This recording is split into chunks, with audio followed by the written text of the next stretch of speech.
Thanks.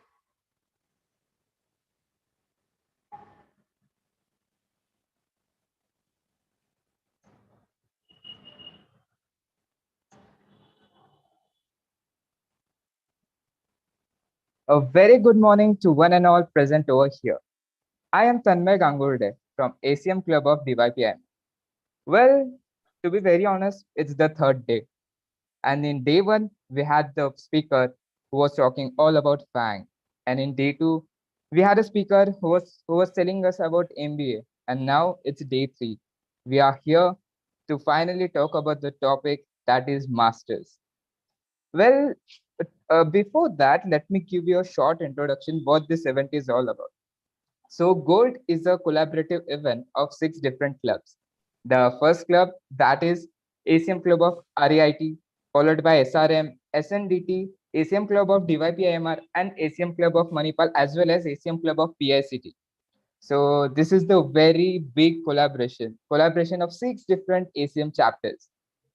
Well, now that we are here for the masters, that is MS, in any country, maybe USA, Germany, or anything like that. So I was the person who had the plans to do masters. Okay, so as a normal computer science tech nerd, I just went to the Google like we all do.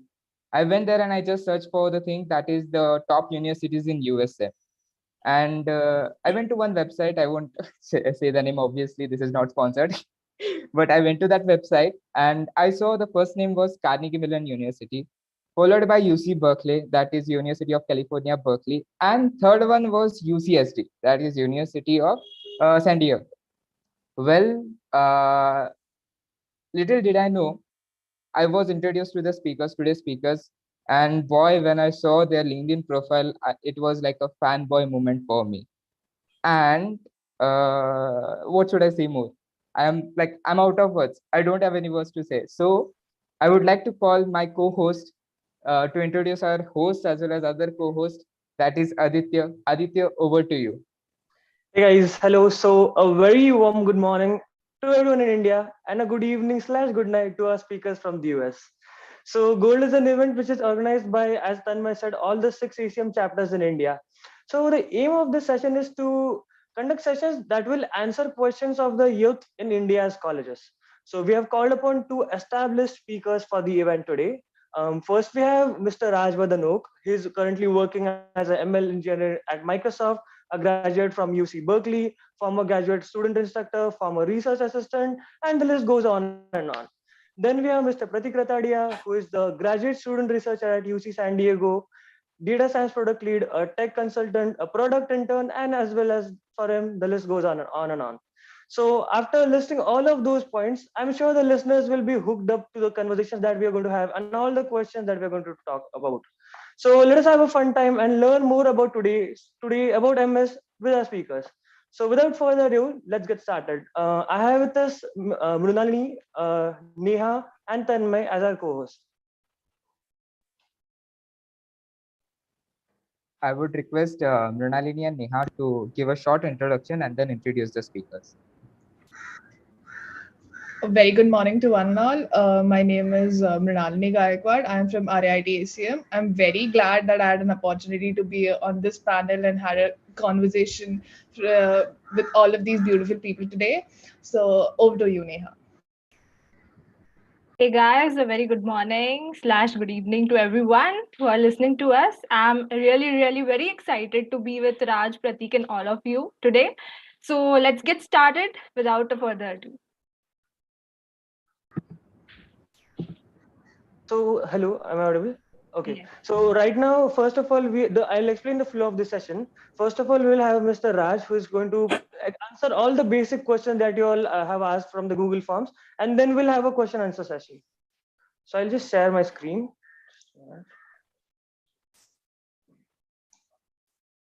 I hope my screen is visible. Yes. Okay. Should I start? Yeah. As per you. Okay. So hi everyone, and thank you all of you guys for attending the session, and thanks to the organizers for such a great introduction. I've never heard so many great words being used about me in 1 minute straight. So like he said, the flow will be, I'll first go through like a few slides that I have that I had made previously. And this will answer like some common questions so that we can get to the really good questions, the deep innovative questions that people have for me and Pratik. So why we are doing this is that these are some questions that everyone is going to have. So I don't want to answer them one by one. Instead, I'll just go through them at a time. So the first thing that you need for master's or PhD is these things, okay? You'll be required to take some sort of standardized test. It will be either the GRE or GMAT. Note that there's a star there. Many universities have made GRE optional now because of the pandemic. There is no guarantee how long it will last. There is no guarantee whether GRE will be required in the future or not. So you should definitely plan to take the GRE, because even if you're applying to 10 universities and one university requires the GRE, then you'll still have to take GRE. And what's a good score in GRE? A good score in GRE is anywhere above 315 is considered good.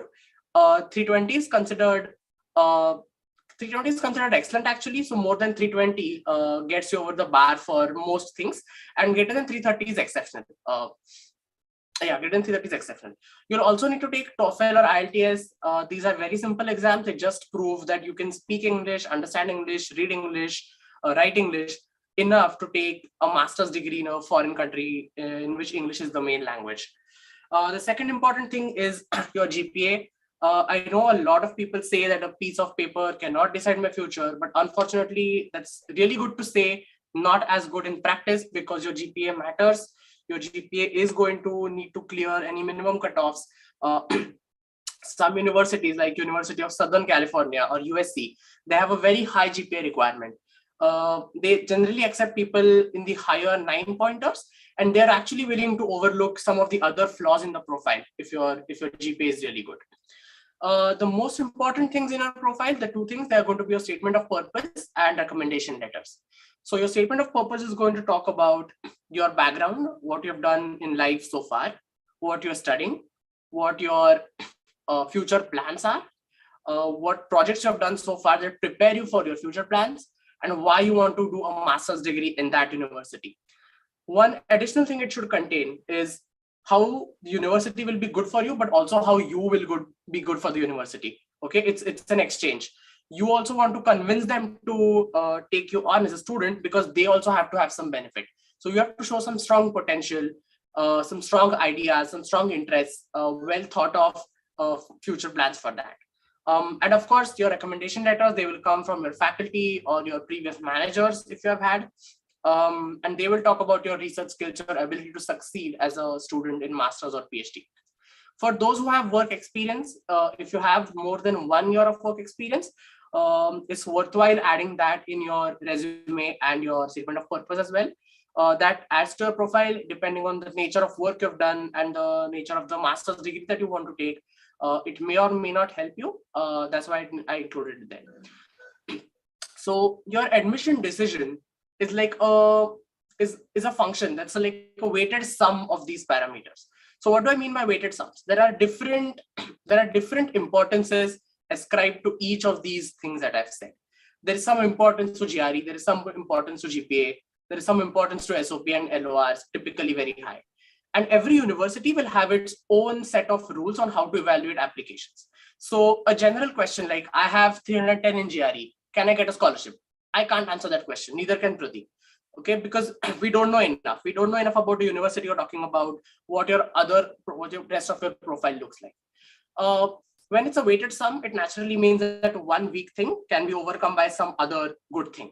So if you have a weak GPA, if you have a poor GPA, there's very little you can do in third and fourth year, right? Because GPA is average over 4 years. If you have weak GPA, then maybe you can cover up for that by a good GRE score, or with a good project, or with a good research publication. Same goes the other way around. You don't have any research publications, fine. You need to be stellar in academics. You need to have star recommendations. You need to have good scores in GRE. So basically where you lack, make up for it somewhere else. These factors in isolation, they're not going to decide whether you'll be admitted, whether you'll get a scholarship, or even whether you'll get a job. So with a 8 GPA, can you get a scholarship? Who knows? I don't know. Do you have 10 patents to your name? Maybe yes. Then maybe you can get a scholarship. I don't know. With a 310 GRE, with a 290 GRE, can you get into a MS college in a top university? I don't know. Do you have a Nobel Prize? Maybe it'll overcome it. It'll compensate for it. So it's a holistic profile evaluation. Okay, no one thing can decide what that is, where you'll end up for masters or PhD. Can you go to the next slide, Aditya? Okay, so I want to spend some time talking about what you want to do during college. I think most of you are undergrad college students from India. So what you can do in your first to fourth year to make your profile stronger and get into a top school for masters. And I say masters, but it generally applies to PhD as well. Some parameters are different. I think we can take PhD specific questions later if they come up. But this generally applies to both. Can you go to the next one? Okay. So in your first and second year, what you want to do is, okay, so I know people from all over India are joining us today. So I made this presentation originally for my undergrad college, that is PICT. So you may see some PICT specific terms here, but I will elaborate on that. So FE and SE is like first year and second year of engineering. That's what we call it there. So in your first and second year, you want to get a really strong grasp on programming. That's because in later years, you want to do projects and you want to do research if you want to get a good admit. For that, you have to get your programming basics.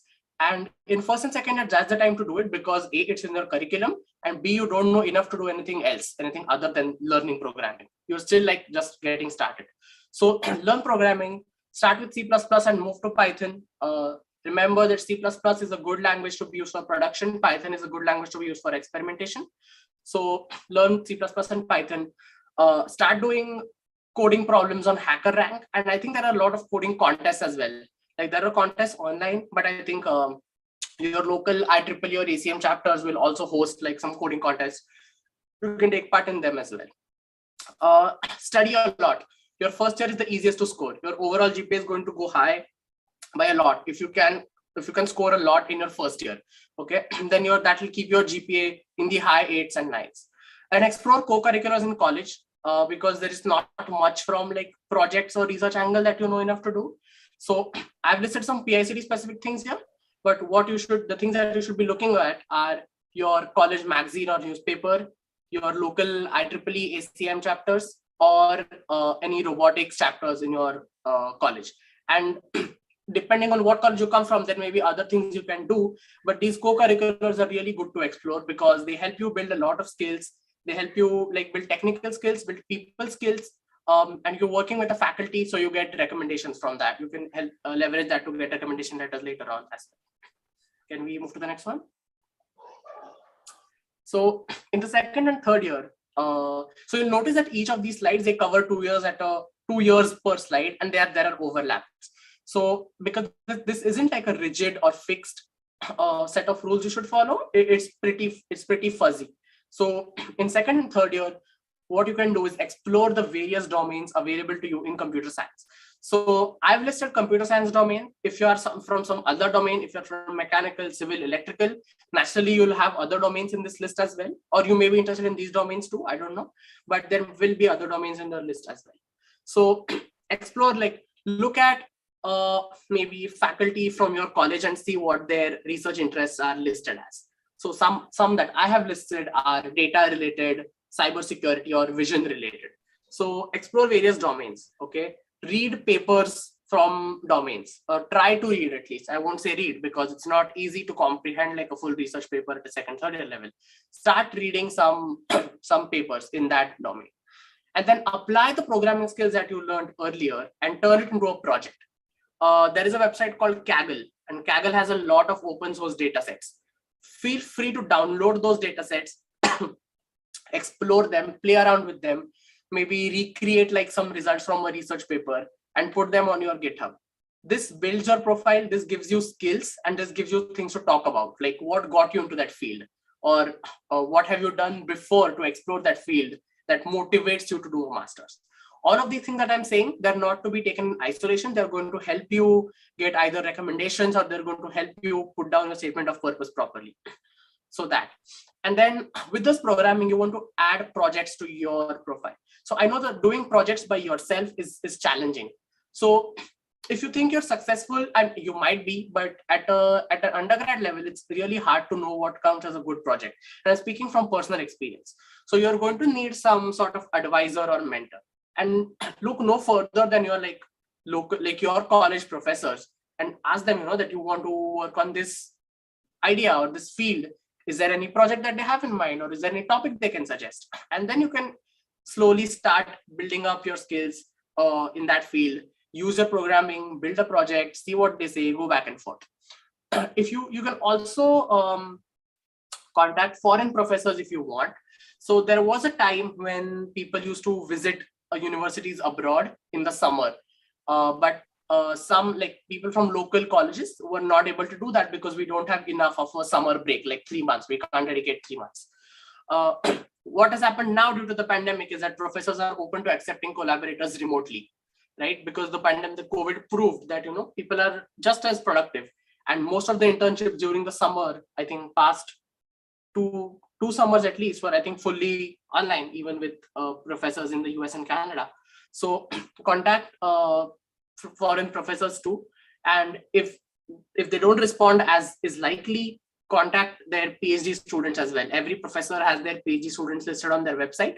You can contact their PhD students. They are much more approachable, and you can ask them to get involved in a project.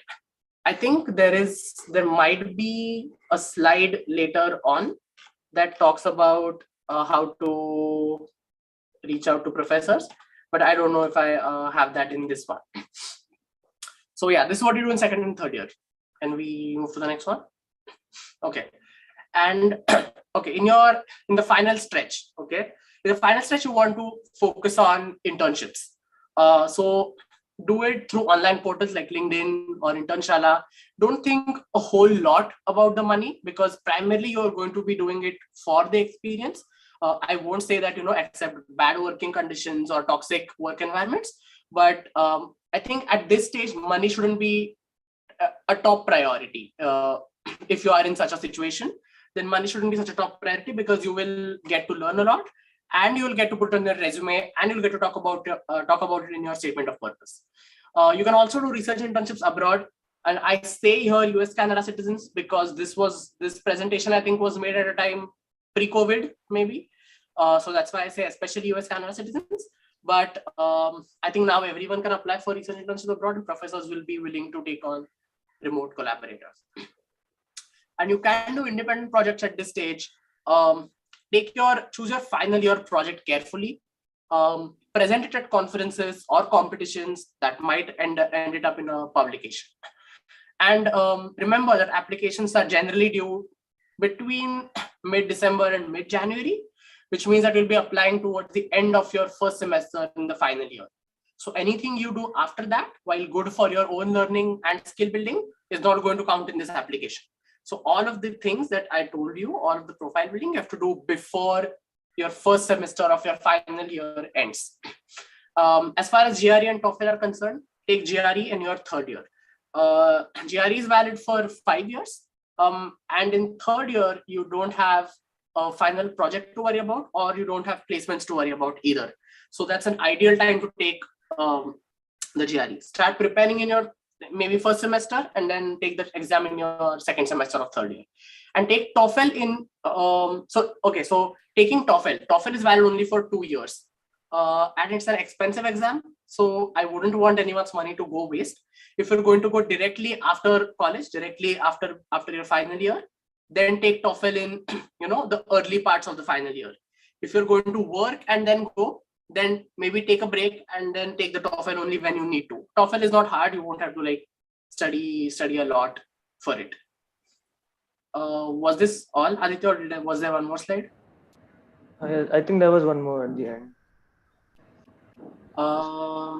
Okay. Yeah. No, there was the one before that, I think, about research projects. Okay, this one, yeah. Yeah. Okay. So, yeah. A lot of the times, masters or PhD degrees admissions will ask for some research. So they won't ask for research experience, because we don't expect undergrads to have heavy research experience, but they do look for research potential. So you should start doing what are the early steps of research. So like I said, I think this is just a repetition of what I said earlier, explore Kaggle data sets and, build up your GitHub portfolio. Read a lot of research papers. I think Archive has so many open source research papers. Try to, as a programming practice, try to replicate any results that you see, if you think it is simple enough. It will really help you build your programming skills. And you can also put that as a project, right? At an undergrad level, implementing a research paper is pretty credible. And then, keep networking and talking to people. Be active on Twitter, LinkedIn. See what your college seniors are doing. Get your statements of purpose reviewed by them. That really helps you. All this networking will help you. So this is all I had. I think we can go to the questions now. Pratik, feel free to add anything I may have missed. Yeah, no, I think this was really comprehensive, and I pretty much agree with almost all the points that you mentioned. So after an extensive PPT, which was really covered all our important points and all our basic questions related to GRE and which year should GRE and all of these questions. But at the same point, can Pratik Bhaiya talk now that recently he has moved to the US and starting his post graduation and all of it. Can you all Pratik Bhaiya can talk more about his journey, which is very recent, I would say, and post COVID and everything, keeping the aspect of post COVID in his mind. How did Yeah, COVID? Yeah, COVID affected. Did COVID affect your journey towards US? Yeah. right. Yeah, definitely it did. So, I did my undergrad from PICT. I was a part of the batch of 2020.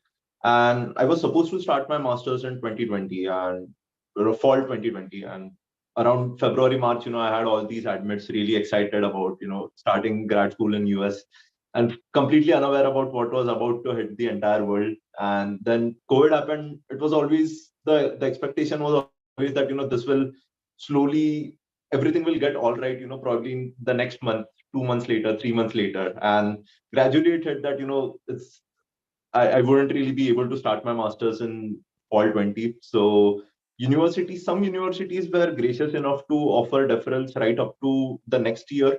So fall 21. So a lot of universities provided deferrals till fall 21. A few of them offered them till spring 22. So which was like spring 21. So which was around January. So generally colleges in the US, if you are admitted in the fall term, they'll start around August or September. But so some universities were ready to, defer your admits till Jan, February.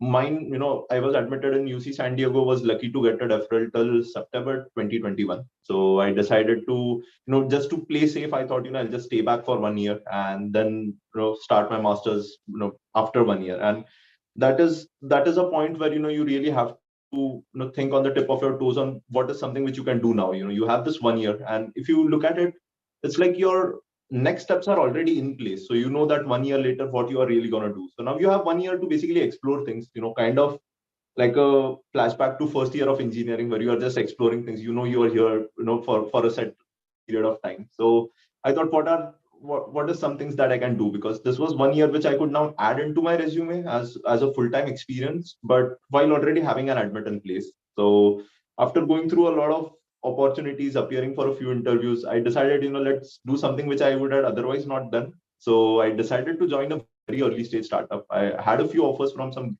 good companies as well, but like a big tech companies. But I thought, let's join an early stage startup and get that experience. And once, so I really learned a lot over the year, and after worked with multiple clients, worked on some good projects, and that really gave me a lot of insight, which I feel is actually helping me during my masters now. So if I would have otherwise directly gone for a masters, I think I would have missed out on a lot of those experiences, those insights. And once I came here, now I also had this 1 year of full-time experience. And after coming here, so, things improved considerably well in the US, during fall. So a lot of our instruction was in person. So we could really, get back to that on-campus experience. Still not to the same extent, I would say, but a lot of things improved. Now, again, there was this recent wave of Omicron. So again, things moved back to virtual for some time.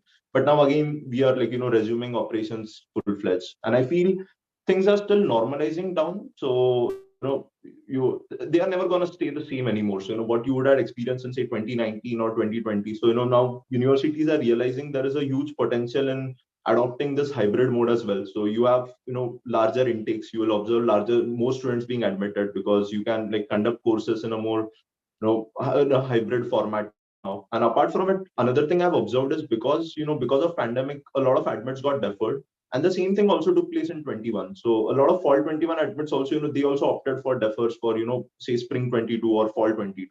So this has meant that this year and the past year, anyone who was applying new, any new applicant would have faced a lot more competition, because there were simply not equal number of seats, to admit students. And so if you were in one of those batches, I feel, you must have had a relatively harder time getting into good schools. But that has also meant now things are normalizing. So, hopefully again, from next year onwards, things should improve. For me, this has been good in a way that I've got to experience campus life to the fullest, I would say. So staying back for 1 year, and working, I think turned out pretty well in my favor, because now even when I'm appearing for interviews or during my research, I have this extra aspect of, how the industry thinks and, what really matters in the industry. So I feel that has really turned out to be good. Absolutely right. So this comes up to two more questions in my mind. So can you tell me, like, if this COVID like situations happen again, like unfortunately, so what one should do? Like one should how one's plan should be. So this is Okay. one question, and the second one is like going for masters with experience is beneficial, or we could go for it like after our graduation itself. So what are the answers for these? This can be an Right. open question for both of you. Yeah, so Raj Bhaiya can also answer this. Yeah, so I'll just wrap up like what I was talking on. So yeah, so firstly, I hope this thing doesn't arise again. It's really disturbing and it's quite stressful, to be honest. As a student when you are working, and especially for masters, it's not just like a one-day examination. You're working over a stretch of years, building your profile, and then for some things which aren't in your hand, external circumstances to change your plans, it's really stressful. So I hope this doesn't happen again. But if it does, I feel now it's a good lesson that always have plan B's, plan C's ready. You should always have them anyways. But I mean, be more cautious. Some students might think that starting virtually might be a good. So universities do offer you that option now that you can start virtually. They'll enroll you in some particular credits which allow you to at least stay do the education from your home country for a couple of months or 3 months. I am personally not a very big advocate of it because I feel, it does not affect your tuition fees. So you're still paying pretty much the same tuition. You're pretty much, the fees aren't being reduced. So, and you still don't get that level of outcome. So it feels pretty much like, you're enrolled in a MOOC, if I have to be very candid. So, it's like just as if you're attending a Coursera class in a way. So I don't think that's the best experience. It also does significantly hinder your chances of getting to work with professors because for professors also it's relatively difficult. So as an undergrad, working on a remote project is a different thing. But once you are in your masters, you want to work on proper end-to-end projects. It's always really helpful if you can go to a lab, work with a professor, stay there, communicate with them. So I feel if things again unfortunately move back to a in this scenario, I feel it's better if you wait, and it's good if you wait while you get a deferred admit. So do not wait in the expectation that you'll apply again because I always feel things keep evolving. So the next batch is always going to have it more difficult than we had because there are more number of applicants. There are a lot more factors coming into the picture. So I feel try to see if you can get a deferred admit and then stay back till things resume back to in person. And so that would be about the first question. And as far as other things, could you just remind what the second question was? I just kind of got lost in the flow. Yeah, so like one should go to masters with experience or without experience. Which Yeah. So I feel when I got these admits, I did not really have any work experience, but I feel it comes down to, so the factors which Rajbhai mentioned about. So if you have like, these factors which include, things like if you have some research experience to show, or if you have considerable amount of, internship experience, even preferred if it's with good, known brands and, known companies, because what happens is working with not so known institutes can sometimes not be beneficial because the university will have a harder time to, trust what things you have done over there as compared to, if they are done under, because basically whenever you are affiliated with a brand, the brand speaks for you. So unfortunately, that's the hard reality of the world. So I have often found even here, a lot of colleagues got it easy because they were affiliated with good, company institutes, and that helps you. So always try to see if you have those kinds of affiliations in your profile. It's okay to, I feel, directly go after your bachelor's, especially if you have that clarity of thought on, what you are supposed to do in a master's. I feel that's the most important factor which should be deciding. If you are already clear on what things you are supposed to work on, you can go immediately. I know many people who didn't have that clarity, even after having work experience in some cases, and now they are kind of lost in the mix that, they don't really know which direction to go in. And, things are so fast moving and, it's so competitive in a way that, it's important that you know why you are there, and what your motivation is supposed to be. So if you don't have that clarity of thought, I think with WorkX, without WorkX won't make a difference. And if you feel during your undergrad you haven't had a lot of things to put up on your profile, you might take this work experience period as one part, and 1 year or two, you can work on your other profile details as well. So if you feel you are missing out a bit on your GPA, probably with the WorkX it won't equally be able to balance things out, but at least you have some additional things to show on your profile. So if you feel your undergrad profile is not good enough, definitely go for a work experience. Awesome. Yeah. That's what I was. Raj, do you want to say anything? Yeah, I actually agree with what Pratik said. So two things that I would like to add is that think about what you want to get through that work experience. Let's say you say I want to work for 2 years and then go for masters. Think about why you are doing that. Why do you think the 2 years will add to your profile? Like Pratik said, is it because you have weak GPA? Okay, then those might help you. Is it because you have uh, poor projects? Yes, then that might help you.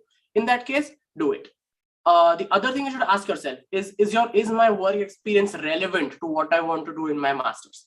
So if you get a job after your college and that's like a software testing job, for example, doing that job for 3 years is not going to help you for an MSCS admit with a focus in NLP. Doing that job for 10 years will also not help you in getting that MSCS admit in NLP. Okay, so think about, is the job you're going to do, is that going to be relevant? Think about how it will look in your statement of purpose. That should somehow fit into the big picture of your purpose of doing a master's. Like, okay, I spent 2 years working for, like he said, if it's a brand. So I spent 2 years working for Google, designing, blah, blah, blah, working on payment systems, blah, blah, blah. That talks about your skills in CS. That talks about your motivation. That talks about what you want to do after your college as well. So think about these two things. Think about, are you gaining anything by taking that work experience versus what it is going to add to your profile? Is it relevant to what you want to do? Another thing is that if you are planning to work and then go, then work for at least 2 years or 3 years. 3 years is ideal. If you want to work for 1 year and then go for masters, I would highly recommend against it. The reason is, like I said, you apply when you are in your final semester of your final year. So which means if you're applying next year, you have only 6 months or less of work experience, depending on when you start your job. Because you don't graduate till May, you can't start a job before that. I don't know, like, you don't know when you will start your job. If you apply by December 15th, your job starts on June 15th, then that's like what, 5 or 6 months of work experience that you have. It's not 1 year, because remember, whatever you do after application, it helps you, not your application. So if it's 6 months, it's unlikely you're going to learn a lot anyway. I'm definitely not going to learn a lot to support your statement of purpose. So if you're going to work 2 years and go, remember, work 2 years means work, like 2 years of work means 1.5 years of content to write. 3 years of work means 2.5 years of content to write. So work 2 or 3 years and then go, if you want to work and then go, because 1 year of experience will not add enough in your SOP. 1 year of experience does not put you above the bar to get you into a senior level position in an industry after you graduate masters as well. So think about these 3 things that I said. Okay. So the next question that I have is, how do you calculate the return of investment if you plan to go abroad? So, and especially if you're planning to return back after a few years. Okay. So it's fairly straightforward. So think about, like, maybe shortlist like a few universities that you are considering going to, and then pick the most expensive and the least expensive. So that gives you your best and worst case expenditure of where you're going. Okay. And then assume that you won't get any scholarships at all. Okay. Assume that you won't get any scholarships at all. Because you should be prepared for your worst case expenses. Okay. You don't get any scholarships at all. So calculate what your tuition fee will be. And okay, do not ask the question, how much is the fee for this particular university? Okay, you can go to the website and find out yourself. I'm unlikely to know for every university what the fee is. So go to the website and find that out. And then calculate how much it will cost you. Add a rough estimate for living expenses. And then subtract. Okay, here's where you have to get. So this is going to be our expenditure. Okay, worst case and best case expenditure. This is all known data. That's deterministic. Now you have to get a little bit creative because you have to estimate your salary bands. Okay, so again, do the same thing. If you're going to go in as a software engineer or as a data scientist, like assume you don't know what you'll go as, but assume one. Pick like a median salary, maybe multiply it by 3 because you're allowed to work. Well, I guess people from our field are allowed to work 3 years on your student visa. So if you want to come back after 3 years, that'll tell you how much you're going to gain, like how much you're going to earn in those 3 years. And add some rough amount for your internships as well. On your college, like on the universities that you've decided, like your best and worst case expenditure ones, they often have a careers page that talks about what former graduates have earned. in internships as well as in full-time. What are the median salaries they've commanded? Don't go by the average means, take a look at the median, because means are very skewed. Okay, means are very skewed because some people come in with lots of experience or already prior experience in Google, Facebook, Microsoft. They command like super high salaries. Okay, so your mean is going to be skewed. You want to look at the median salary. Look at like use that to get your median salaries. There is no guarantee that you will get that salary, but it's a rough estimate. So calculate your cost, best and worst case, and do the same thing with your earnings. Multiply the earnings by 3 because it's over 3 years. And that's going to be sort of your return of investment calculation. 3 years is like worst case scenario. You can work for 3 years in the US. After that, you need like some sort of work visa. So that's a whole different question of whether you will get that visa or whether you should get that visa or not. But if you want to come back, do what I said. Calculate your best and worst case expenditures. Don't assume any scholarships for now. And then see how much you'll earn. That will give you. Ideally, like your earnings are in like for like software engineers, data scientists, hardware engineers. These are all in like 6 figures. The earnings are in 6 figures. So over 3 years, I'm sure it's definitely more than enough to recover the costs that you spent for your masters. And on top of that, I guess in your second year of masters, you will definitely get some TA or RA-ship, which we didn't consider before. So that'll also cut down on the expenses. So I think it's a good return on investment doing a master's in general. I'd like to caution you that if you want to come back to India, and everyone has their own reasons, don't expect the same salary that you were getting there, just convert it into INR. If you're getting a $100,000 salary there, you're not going to get a 70 lakh salary, base salary in India. Just be mindful of that when you do your calculations. I would just like to add one thing to this, so I pretty much agree with everything Rajbhai said. I just want to consider one specific case that I have been hearing of late. Imagine you have a job offer in hand right now, and you are confused about whether you should go for a master's or not. Or even in general, when you are just assessing masters from a financial point of view, a lot of students tend to take into consideration, the 2 years, the tuition fee that you're going to spend, and the 3 years that we earn. Remember that if you're going to go for a master, and see if you have your way of like assessing this decision is based on finances, how much you're going to earn, or what your returns are going to be. Do remember that the 2 years that you do a master's, you are losing out on not doing a job. So say, I know a few students who have like, say, offers from really good companies, say offering around 25, 30 lakhs in India. By them rejecting those offers and going for masters means that for those 2 years, they have lost out on at least 50, 60 lakhs of salary, I would say, Apart from it, they are going to invest, whatever. So as Rajbhai said, like, minimum max. So on average, say 40 to 50 lakhs, they are going to put in from their own pockets as well. So in these cases, the investment for your masters is not supposed to be calculated as 40, 50 lakhs. It's instead 1 CR or basically like 40 lakhs plus 2 years of what you would have otherwise earned. So if you are just maximizing or going for a master's just so that you will get higher salaries, which is okay as a motivation, but remember that then you are losing out on these 2 years subsequent promotions and, you're starting off completely new. So do remember to take this factor into consideration when, talking about ROIs. And yeah, apart from it, I think I pretty much agree with what Raj said. Yeah, in general, the ROI will be good the more number of years you spend abroad. That because the more number of years you spend, the more it will start to compensate for those 2 years. That like Pratik said, the 2 years. If you are going to spend like only 1 year after masters, then it's not going to compensate at all. You might end up negative if you consider like the things that the salary that Pratik said. So the more number of years you spend here, the more it begins to be in profit for you eventually. Cool. So that was my, like, initially I was thinking about that only, how will I manage my finances and all, but this answer has cleared all those doubts. Well, again, the fanboy inside me is talking right now.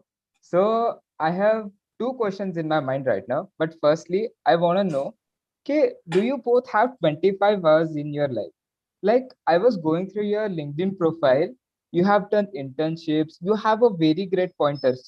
So for the viewers who don't know, Raj Bhaiya has a 9.8 pointer and Pratik Bhaiya has 9.21 CGPA. Like, How do you get those kind of a CGPA? And also managing all the projects, final year project, doing internships and research thing and all.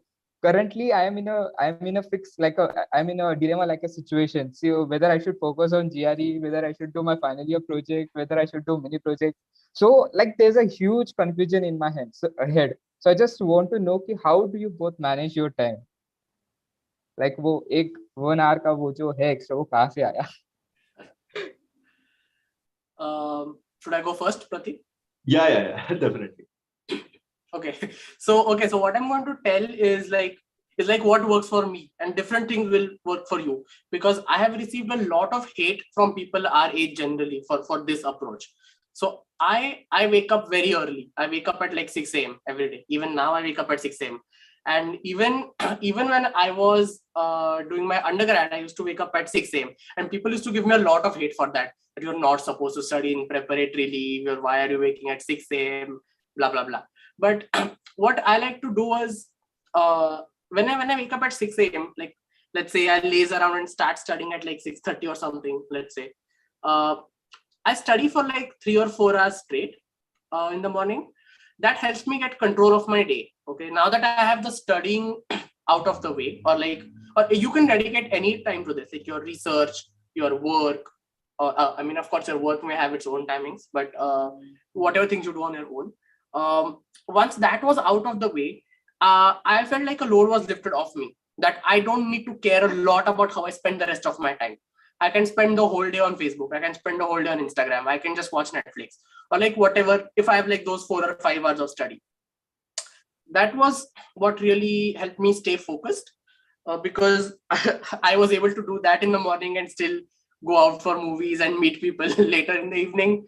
So I don't know if the people I went with or the people I met, if they had studied for those 4 hours in the morning, probably not. But that's how that works for me, like waking up early. Contrary, I've heard for some people that they are able to function properly at night. Like they study for like, they start at midnight and like sleep at 4 or 5, closer to when I wake up, I guess. But that works for them. So if that works for you, do it. For me, it really used to work waking up in the morning.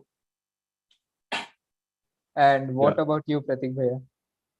So I think it's good that you have two panelists who bring in two different perspectives. So it's not the end of the world if you do not wake up early or are a night.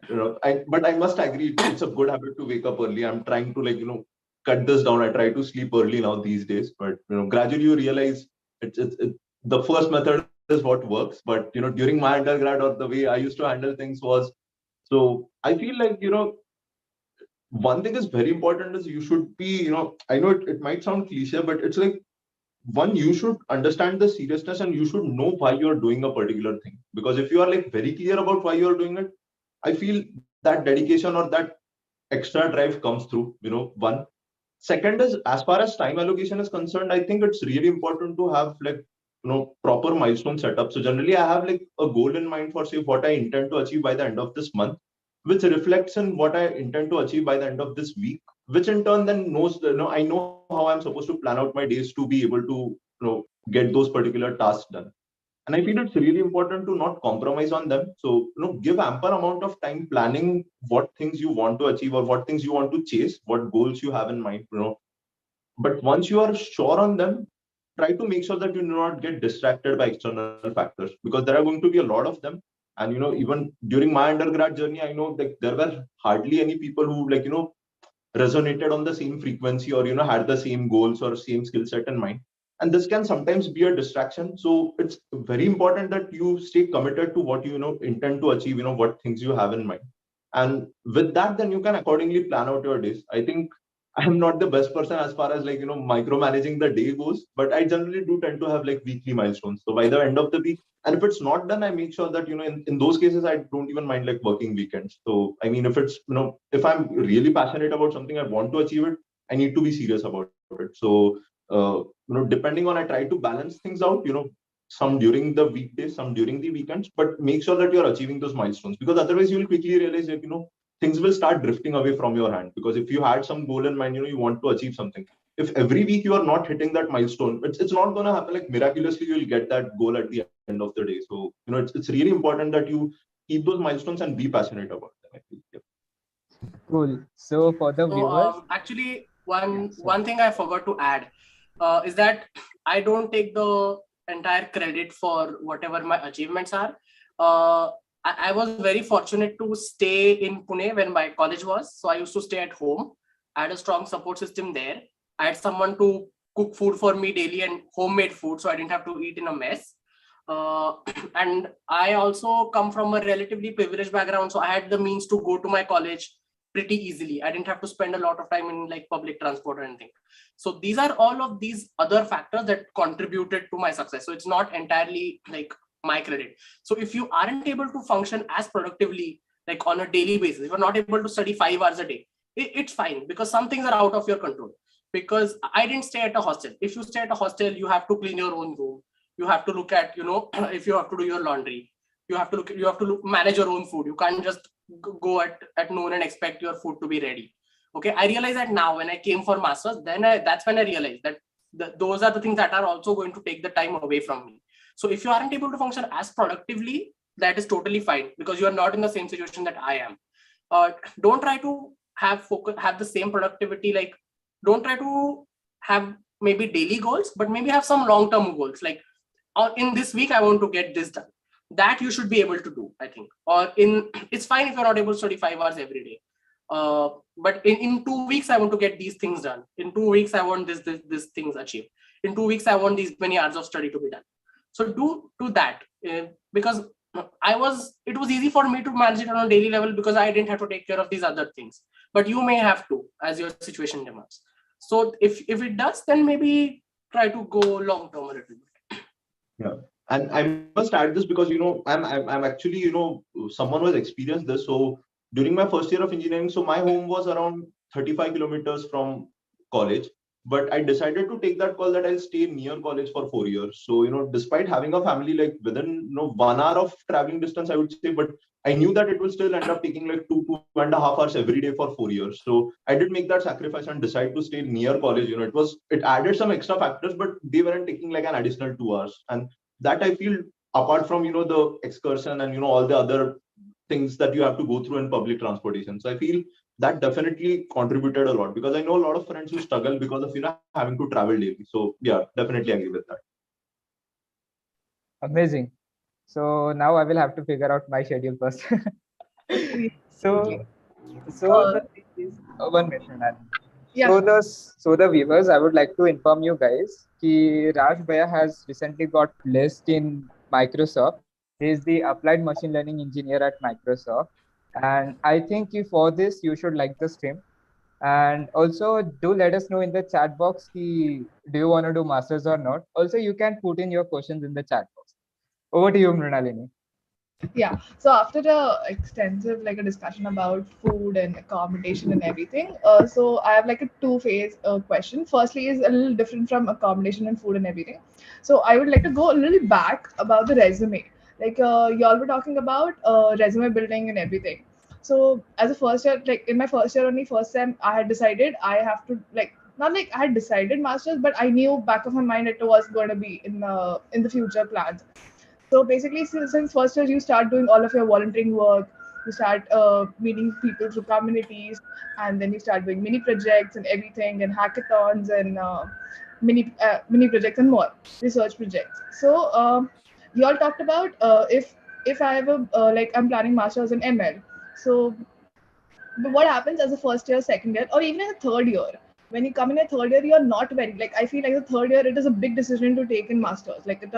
It is kind of very big for me to decide what is my future for the next 2 years, and what if I am not going to be comfortable when I start my masters in ML or in data science or something like that. So right now, being a third year, I think I'm doing a lot of research projects in ML. Yes, but at the same time I feel what if in the second when I go for masters and I start my masters in ML, I'm not going to be comfortable in it, and can I switch, or is it like normal, or is it not, is like a career suicide or something, or y'all can talk about that? Yeah. So first thing is that, okay, let's say you aren't sure in your third year. A question you should ask yourself is, what will make you sure that you like ML? Actually, the answer is like nothing, because people, even after 10-15 years, people want to switch careers, people want to switch roles, people want to go from software engineering into product management, even after 10-15 years of working. So you can imagine that you can't decide, or you can't know for sure that this is what you want. You can feel strongly about something at that point. So that's what you should go with. People, I've seen people here explore a variety of different fields. Even if you're coming for a master's in ML, doesn't mean you have to take only ML courses. You may have to take like a majority of ML courses if your master's is specifically in ML. If your master's is in MSCS, like Pratik is doing MSCS. So I'm sure people in his cohort will explore machine learning, people will explore computer vision, will explore security, will explore HCI, networking, cryptography, blockchain, and whatnot. So if you're deciding between multiple things for now, then I'll say go for a general master's rather than specific MS in ML. Go for a MSCS. It is possible to switch. People do it all the time. People take courses outside of their domain. People do projects outside of their domain. And definitely it's not a hard and fast rule that, okay, I applied for a master's in ML, I'm doing a master's in ML, so I have to work only in ML. If you realize, then there are procedures even within the university to change like your degree. If you want to switch to a different degree, it's a bit complicated, but there are easier ways. Like, you can still do your master's in ML, but do research or do additional projects in other fields that you want. That will still help get stuff on your resume, and you can get jobs in those fields. But at the same time, do you think if I am a master's in ML and at the same time I'm doing a research project which is not related to ML, does that show as a recruiter or someone like further in my life, does that show how indecisive, or I don't know, like how exploring am I? It doesn't reflect that, right? It doesn't. So okay, I do review resumes a lot when we are hiring for our team or our sister teams. And honestly, I'll be very blunt with you. No one has enough time to look at these experiences and say, oh, this person is indecisive, or oh, this person is not sure of what they want to do. What we look for is, does this person have the skills we want, and have they demonstrated it? So your master's in ML, sure. If your master's in ML, I'll see, and I'm recruiting for HCI, for example, okay? And you have a master's in ML. So I'll say, okay, this person with a master's in ML doesn't seem like my kind of like HCI skills that I have. So let me see what projects they have. Do they have those skills elsewhere? And I see that you have those skills, let's say in 2 or 3 projects. I'll say, fine, this person is a good fit, and I can still shortlist your resume. So it's not like people will think you're indecisive or you're exploring. And rarely do people do projects or studies like only in one field. It's supposed to be a wide variety. You should depth is something you want to focus. If you're doing like a PhD, at masters, it's really good to apply for, like, try optimize for breadth instead of depth. At the same time, little coming back to our undergrad, like, do you have any specific suggestions that you want to give out today about anything specific that we should have, or it's okay if you don't have all of these things? Like research project is something a third year is very, he's on our verge, like, should we have a research project? So basically, the conference that you said that you should present your papers in some conferences and ask your seniors to get it reviewed, or the teachers, or anything like that. So basically, I had an experience right now where my research paper didn't get accepted at a conference, which again was an experience. Not that I'm complaining about it, but at the same time, do you think there are some aspects that a undergrad should have so that they get into a good university out there? No. So, like I said, there are no set guidelines that I can tell you, because every university will evaluate it differently, and your profile will speak for itself based on all the things together. There are some minimum requirements that universities have, like some have like a GRE score requirement of 315 or a GPA of 8.5. I don't know, I'm just making these numbers up. Okay, I don't know from any real university that this has, but they might have these guidelines. Research papers is definitely not a must. It's a good addition. It's not a must. It's not a must because undergrads, we don't expect to have research experience, but we do expect to have research potential, which those papers or projects shows. Even a rejected paper in your case does tell me that you definitely worked enough to put together a paper and submit it somewhere, and it got rejected, which means that you need to work more on it, maybe, or you need to present it in a better way, but it does show that you have research potential. So it's not a must, but it's a good addition. A rejected project as well, like the rejected. So I can show my rejected research paper on my resume. You don't need to say that a paper was rejected. You can just say what your project was. If you have a paper accepted, then you say accepted paper and put the link. If you have it rejected, don't say this paper was rejected. Absolutely. Pratik, feel free to add. Yeah. Because he has this experience, I saw. Pratik. Yeah. So I think like apart from all the points that Raj talked about, I feel with respect to projects, because this was a doubt which even I used to have, that what kind of project should I even do, like or resume. So I feel over the years, and I think I'm still learning about what really comes for a good addition to a resume. But a few things that I now take into consideration with respect to say a project or a paper. One is, I feel, to some extent, it also matters how unique it is in a way, when you're working on something. So to give you an example, say you're, in your resume, you have a project, say, tomato classifier, just giving an example. Now, there might be at least like 5,000 people out there who have the same thing on their resume, or, say a railway reservation, railway management system. It's really difficult for a person to evaluate, how special you are just by this one project. So one thing I feel is the uniqueness. Another is also how in-depth it is, or how end-to-end it is, because within the same topic also you can just probably make a basic POC, or you can actually build an extensive end-to-end application. So, and that's why it's also important that you describe it accordingly in your resume. But I feel the depth of the project also does matter. And finally, I feel third factor I think about is whether you have it published in some way. It doesn't have to be a paper as such.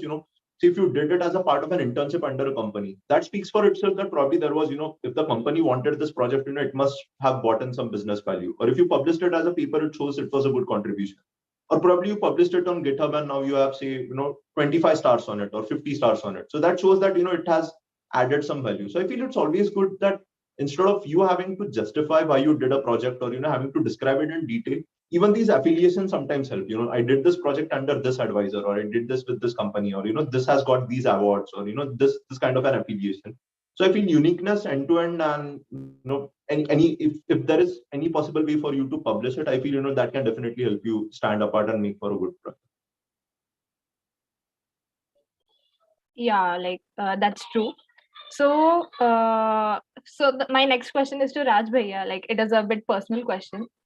So, if you would have been placed in in Microsoft immediately after your undergrad, like, would you consider going for MS still? Like, what would be your call on that? Hard to know. It's a hypothetical that's very hard to evaluate. I think I wouldn't have, at least not immediately. Perhaps for the reasons that Pratik mentioned earlier, that the 2 years in masters are 2 years you spend doing masters, or 2 years you're not earning. So if I had a chance to work for Microsoft, I think that that could have added to my profile for sure, and then I would have reapplied and maybe gotten into better schools. Like, let's say I could have gotten a CS admit from CMU, for example, or MIT. So I think I would have worked for Microsoft, but again, like, I wouldn't have worked for like a year. I think 2 or 3 years would have been ideal. And then there's no saying that I would have ever wanted to do masters also. I might have just continued working too. Yeah, so like it is not compulsory. Like, if we go into a like very good company, so it is not compulsory that we should do masters. It is personal choice. Yeah, it's a personal choice. And so honestly, for me, the money is important. So if I was making good money at Microsoft, I would have just stayed there, not doing a master's. And to everyone listening, having money as a motivation is perfectly fine. Like, you're allowed to say that I'm choosing this because it's going to help me maximize my salary. Somehow people don't feel comfortable saying that. I don't know why, but it's a perfectly legitimate reason to do or not do something. I have a follow-up question for this. So there is this thing in my mind going on right now. So I'm in 4th year right now. Okay. So many of my friends, they are also planning for masters as well. So some of them are placed in a very good companies. मतलब उनका नाम है, they are reputed like Cognizant, Geo, Reliance Geo, and many more.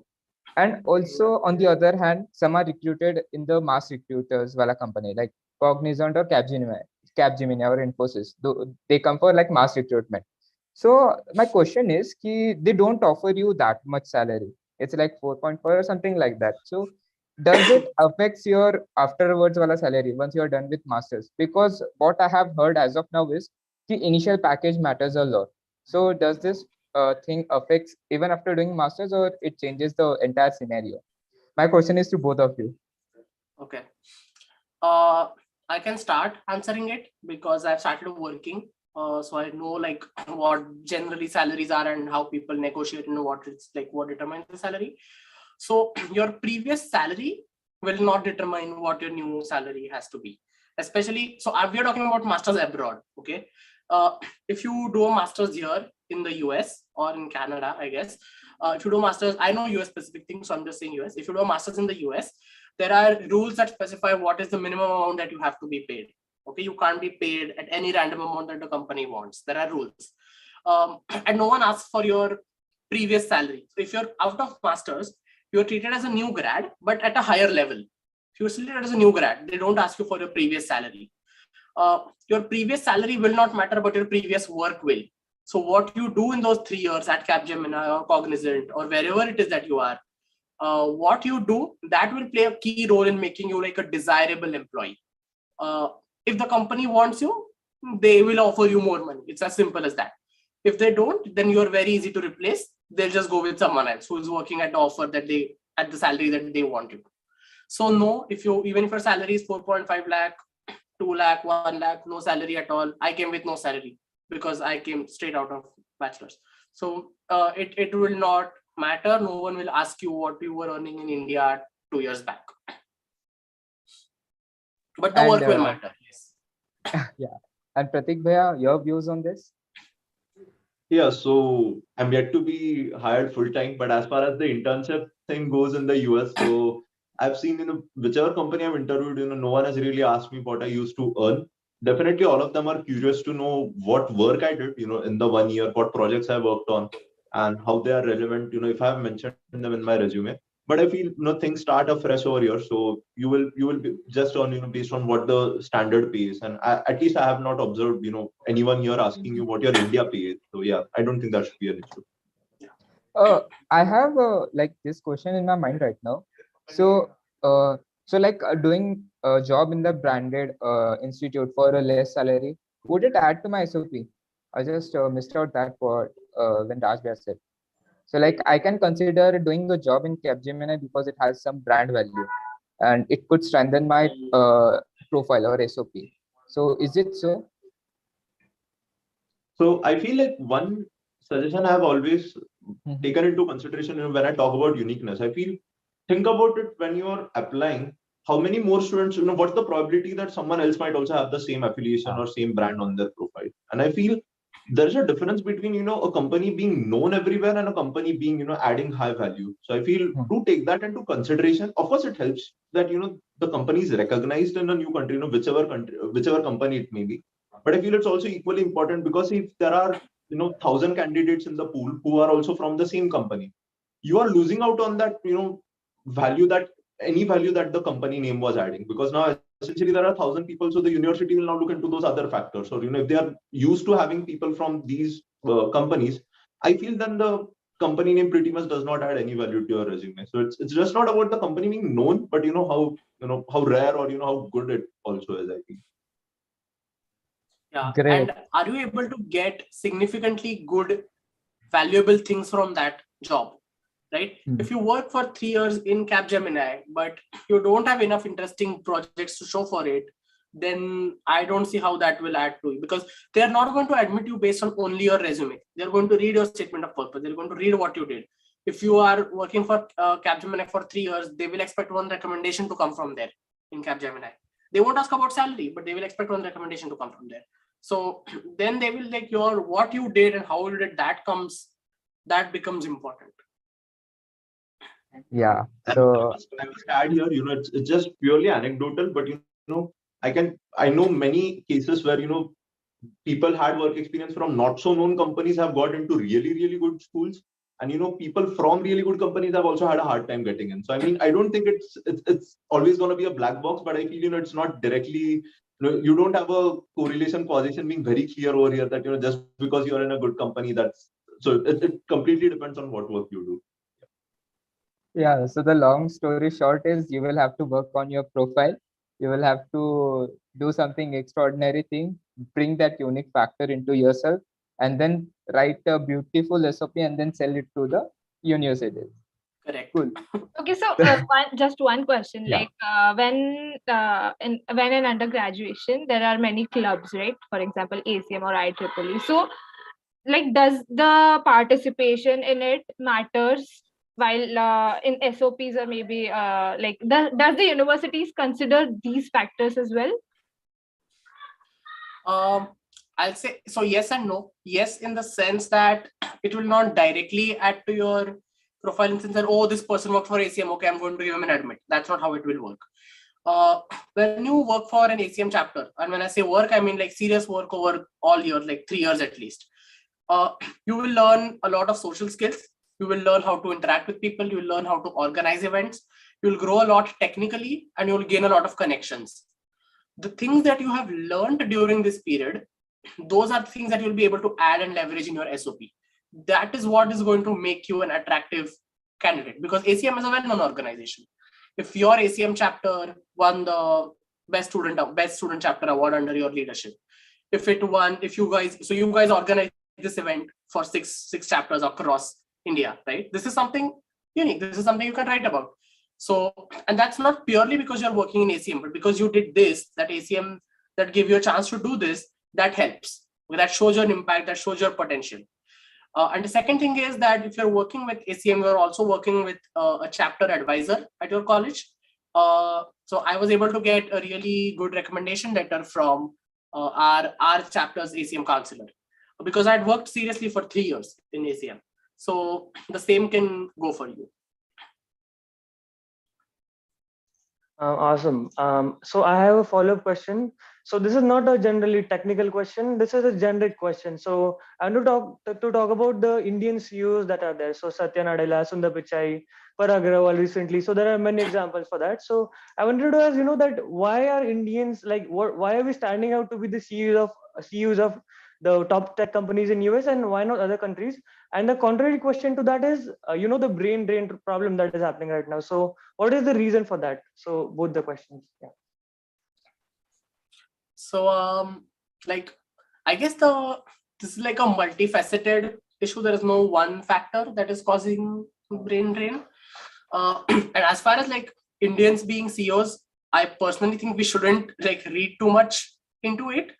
I don't know if you have a background in statistics, but your difference is high, but your p-value may not be small, which basically means that in a random allocation, you might get people with other nationalities or ethnicities as well. There was a time when Indians were not CEOs of these top companies, tech companies.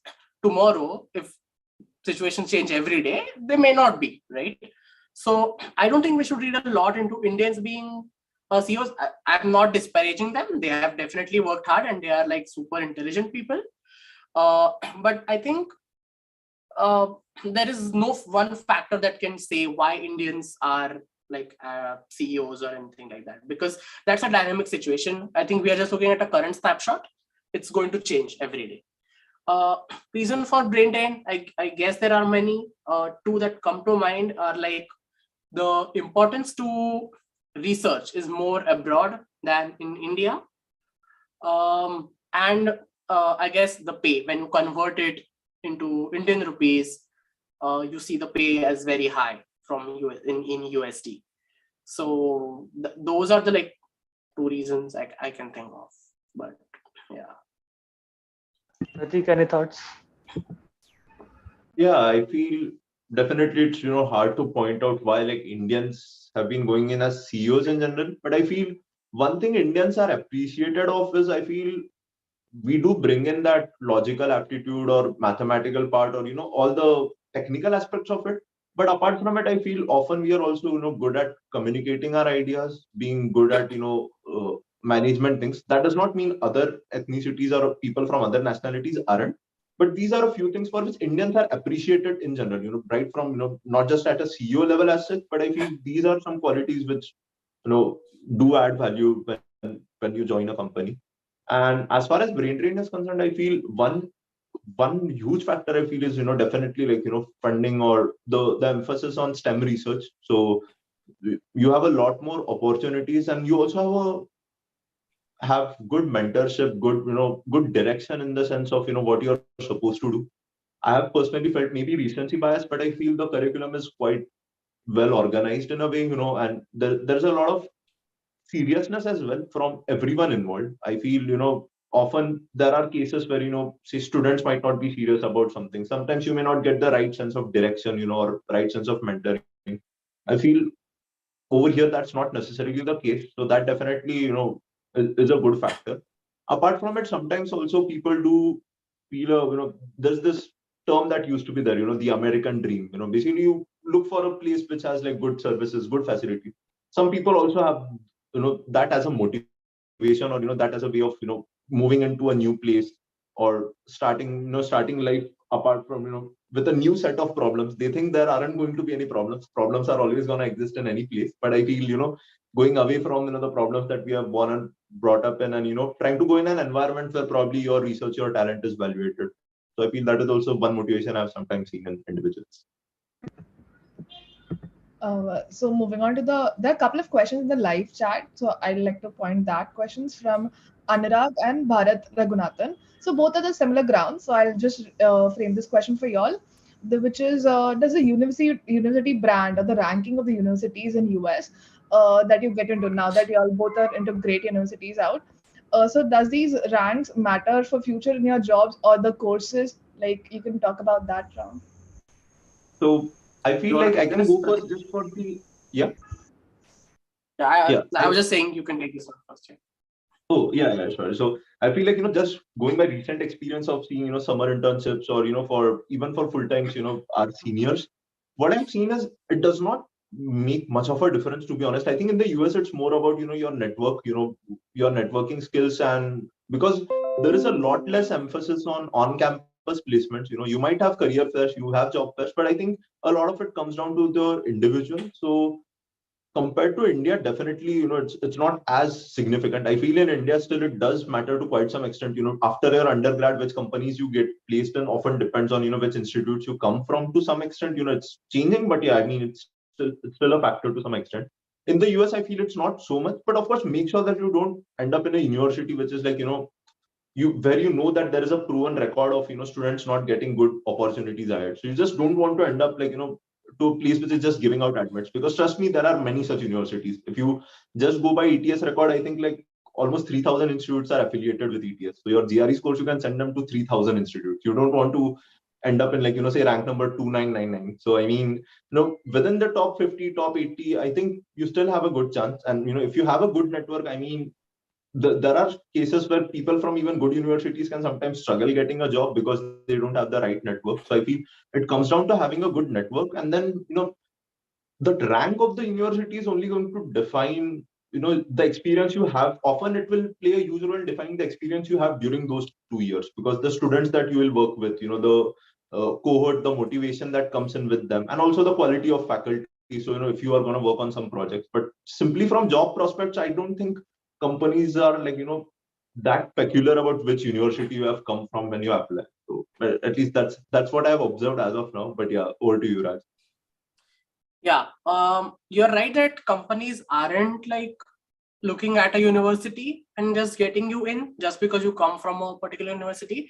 But the things you said, right, the projects you do or the networking you do, that's of a higher quality if you're in a better brand university. Higher your university quality, like, or your university rank, the more motivated and the more smart people are with you. The more competition you have, which means you have to work harder. Better professors to guide you, better funding for research, better alumni, which means better networking and better future job prospects. So it's not a direct relation, but there are these things that contribute to these other things that might help you get a job. So you won't get a job because you come from UC San Diego or UC Berkeley or UC LA. But the things that you do when you are at UC Berkeley or UC LA, that only those universities can enable you to do, those high-ranked universities can enable you to do, those are things that are going to help you. Those are things that are going to help you stand apart. Because you will have, like I said, more motivation, better alumni, and all of those things when you're at a good brand school. So that will indirectly play a role into where you get a job. Of course, it's possible to network with alumni from other schools or other companies, participate in hackathons, go to conferences, and still build your network, even if you're not from a name brand school. Just that being in a brand school makes it easier to do so. Great. So I think Anurag, sir, both of them have answered your question. So I want to just, reduce the energy level right now because it's very high. I just want you to ask both of you, what is the food situation in USA, especially for a vegetarian guy like me. Sorry, non-vegetarian people watching, but I am a vegetarian guy. But I just want to know, what is the food situation in USA like? And now that we're taking the bigger questions, we can go with food as well as homesickness and these smaller factors which can affect majorly, Pratik, are you a vegetarian? Oh, to make matters worse, I'm a Jain. If that Great. is for the good You can of answer the this one because I am a non-vegetarian, so I really don't know how I will answer this. But you have more restrictions than a vegetarian, so you can answer. Yeah, I feel definitely life is very, very challenging. I must be very honest with all of you. I'm still not like one of those Jains who I'm just a pure vegetarian, so I don't eat egg, and so life is difficult. A lot of places you will go, you go to parties, you will find food will have meat or egg, or so oftentimes you have to end up sacrificing desserts. You have to be very peculiar whenever you pick up something from the shopping mall. You need to make sure that it does not. So I spend at least like 5 seconds on reading whether this is good enough for me or not. So life is difficult. And also, as far as Indian food goes, I feel it's anyway going to be not. It really depends, but I feel like Indian food serving places here don't carry the same taste and spice level which you are used to. So, and it's very expensive as well. So I think you end up pretty much cooking for yourself. So it's irrespective of, I think, even for non-vegetarians, I know a lot of people who do end up cooking because it's very expensive. So end of the day, you need to make sure that you learn cooking. It's a very, very important skill to have. In the US, very crucial. And as far as vegetarian goes, you will have options. These days, it's good that, recently there's also there's a constant increase in the number of people who are going vegan. So being vegan pretty much assures that, you will get vegetarian food.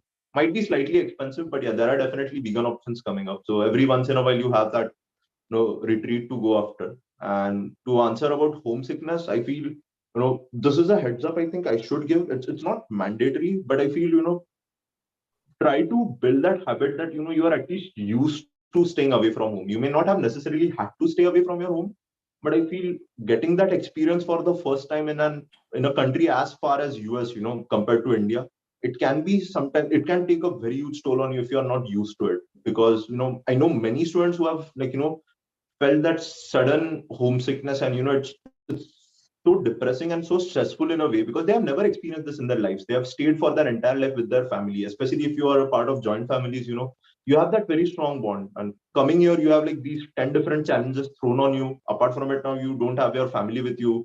You have to cook for yourself, maintain 10 different things, so it can get really stressful. So try to see if you can build this habit in some way. I personally, I'm also very close to my family, but over the 4 years, I felt, I used to go for internships. So that was a good way for me to, stay away for some period. Had the opportunity to attend a few conferences abroad. So that also kind of prepared me, to, so those were slow steps for both me as well as my family, because it can also be the other way around. Even your family can have a hard time, if they are very close to you. So I feel, try to see if it's possible, to get used to it, because you don't want to end up like, so say in a place like California, which is like the time difference is more than 12 hours. You are staying like 17,000 kilometers away. And if this is the first time you're going to stay away from your family, it can be really hard. And, US, it can have all the other, good things of it. But, compared to the Indian society, you'll find, it's not going to be as easy to find someone, who can relate with these struggles. So people will move on with their lives. and you will be stuck with this problem, where you're feeling homesick, but it can get really disturbing. So try to see if you can, build that habit for yourself, your mental strength as well, because that will make sure that you then only focus on, the other problems that exist. Yeah, I agree. I was one of those students in the former category because I stayed all my life at home. I stayed in Pune all my life, so my school was there. My 11th and 12th was there, and my college was also there. So the first time I stayed away from home was I did an internship in between, but the first time I stayed away from home was this thing, like directly in California. So like Pratik said, it was very hard. I used to I think fortunately, in this age, it's a bit easier because we are able to do video calls at practically no cost. I think people who did masters 20 or 30 years ago, they had to go for months or even years without even seeing their families, or let alone talking to them at all. So I think slowly you do get over it. I was fortunate enough to find good friends. So remember to socialize with more people. Maybe people from India who will have some of the same struggles, but don't limit yourself to Indians. Diversify, see what kinds of people you can meet with different people. Maybe someone else will also have the same struggles. You can relate. I think slowly it eventually it becomes easier to do that. And if you still think that you're having a very hard time, it's beginning to affect your work or your studies, at your university they will have therapists and counseling. So you should definitely seek help there if you need to. There is no shame in seeking help for mental health issues. It's as valid as any physical ailment or injury. So if you think you need help, go for it. There are always people to reach out to. Your department, your university, they will have free counseling and free therapy sessions if you need them. So use those facilities as well. I wish there was a good solution to this, but unfortunately there isn't. The only thing I can say to make you feel good is that eventually it gets better. Eventually you learn to deal with it. That was my experience, at least. About the food, I was a non-vegetarian, so I had fewer restrictions. But even for non-vegetarians, okay, be careful because most things in the US contain beef, and I know most non-vegetarians in India also don't eat beef. So think about that too. I think if there is an event or if there's an event where there is food, they generally ask for your dietary preferences before. So there you can check vegetarian or vegan. I think vegan options are like Pratik said, available at most restaurants now. So vegetarians can definitely get that. If you are a non-vegetarian though, or if you're a vegetarian but eat egg, because I know there is that category in India as well, then life is a bit simpler for you because you can get on the go food really quickly at home. You can just make your eggs and eat it with bread. That's like an on the go meal. Typically, a lot of people do that, those who eat egg, of course. So that is one advantage you'll have. So how often you both cook? I cook a lot, actually. I cook every day almost because it stuck to, I got into the habit in masters, of course. I wasn't cooking at home when I was in India, but I cook often. In masters, obviously, it was unaffordable to eat outside every day. Now it has kind of become affordable because I'm working, so I have a salary, and graduate research salary is not really a salary.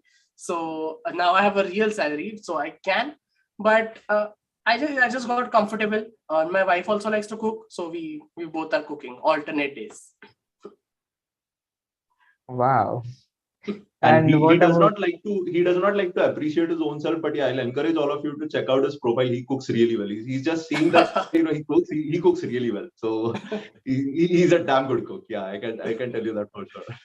And Pratik Bhaiya, what about you? How often do you cook? So yeah, I also do tend to cook, but yeah, I feel I get kind of lost in the college struggle. So sometimes I'll just batch cook. Say 2 meals, I'll just end up cooking in the morning. I'll just have them both the times. But yeah, I also end up cooking almost every day. Generally, once a week you'll probably eat outside, or two or three times at max. But yeah, and I do agree with the point. Once you start earning more, I think you start getting you start eating outside. I've observed this in my personal life as well now. Compared to say the first or the second month and now. But yeah, I mean, I still prefer cooking because of one, dietary preferences, and I feel I'm still pretty much, in the hangover of Indian food, still gradually probably it will get easier, but so I'd much rather, just cook myself and have a good sumptuous meal, I guess. Also, I Yeah, think it reduces much expenses, right? Food expenses. yeah, a So lot. It's very cheap, like if you cook at home. And so so if when you look at here, things will be so okay. The first month or two that you come here, you will literally die if you would, like, you won't be able to eat the food if you buy it from outside, because you will get some like sandwich for $12. $12 is like 840 rupees, I guess, if you consider 70. You would never imagine paying that much in India for a sandwich, 840 rupees. So the first few months, don't worry about the expenses, because you yourself won't have the heart to spend that much money on outside food. So you will start to cook. But batch cooking is a thing that a lot of people do. I also do that, like some curries or like something like chole or rajma that is very easy to prepare in bulk. And here actually you also get pre-cooked chole and rajma in cans, and which is not super expensive. It is, I think it will almost come to the same price if you buy raw rajma and cook it, because the raw rajma I think you have to buy from the Indian store. So I also like bulk prep it and we eat it throughout the week, sometime or the other. So because every day you don't have time to cook. And I feel like Raj really got a really good point about, the conversion thing. So I feel, whenever you start a master's, it's a 3-step transition in a way. The first week or the first month, every time, you'll pretty much just end up multiplying by 75 in your mind, or 77, whatever is the current rate. So when I came here, it was around 75. So and every time you'll be thinking, well, like, just 1 week ago, I was having the same thing at say 50 rupees or 60, and now over here it's 800, 900, 1000. So the first week or first month, you're just gonna end up multiplying every time in your brain. Then the second step, you will start comparing things with each other. Say if I eat outside, it's probably costing me $8 or $10. If I cook this myself, probably cost me $4 or $5. And the third step is, once you start earning yourself, you'll just compare against it. So say if your salary is some X $1,000, you'll think, it's costing me $2 or $3 or $10. So then I think it's a gradual transition. But yeah, the first few weeks, first few months do expect to have a hard time, convincing yourself to spend on some delicacy or some dessert. It's a very hard choice, to be honest. yeah, well, initial transactions are in INR only. We have to consider that thing itself. So yeah, again, interacting with Chad, I think you should start, if you are considering master, you should start thinking about making food and learning food, how to cook, and start living alone. Personal suggestion, so that it won't be difficult. Yes. Learn cooking through YouTube. There is a wealth of knowledge on YouTube. That is where I learned. I don't know, like There I are just tutors running there, that are very good, like recipes and stuff, I think. Yeah. So yeah, that is it. If you were thinking college life was a struggle, then to be very honest, if you are considering doing masters, then it's going to be more struggle. So all the best for that. So over to the next question. Yeah. Aditya, over to you. So I wanted to ask about student loans, because we have gotten a lot of questions in Google Forms regarding student loans. What's the question? The questions are about student loans. So basically, how do you get student loans? What are the resources, etc., etc. So in general, if you can just widen Any those. experience that you had, or any peers, or your make experience, yeah. student loans, you can clarify those. Yeah. Pratik, do you want to take this one first? Okay, yeah. So in my case, to be honest, I did apply for a loan. Like apply in the sense, pretty much like the loan companies approached me, to be honest, and I just did take the initial sanction letter that you get, the very basic sanction letter. So the way loan process will work is, all the popular loan firms, they assess, so say pre-admit, before applying, if you just have your GRE score. So I had a GRE score above of 330. So, a lot of those companies were interested to offer me loans, less interest rates, more loans, more loan purse amounts. So I feel the initial stage, if you don't even have an admit, sometimes they do give you. Now I think it's getting relatively more rare, but still, depending on an admit, they will tell you, what is the amount that they are okay with allotting, say 35 lakhs, 40 lakhs, 50 lakhs.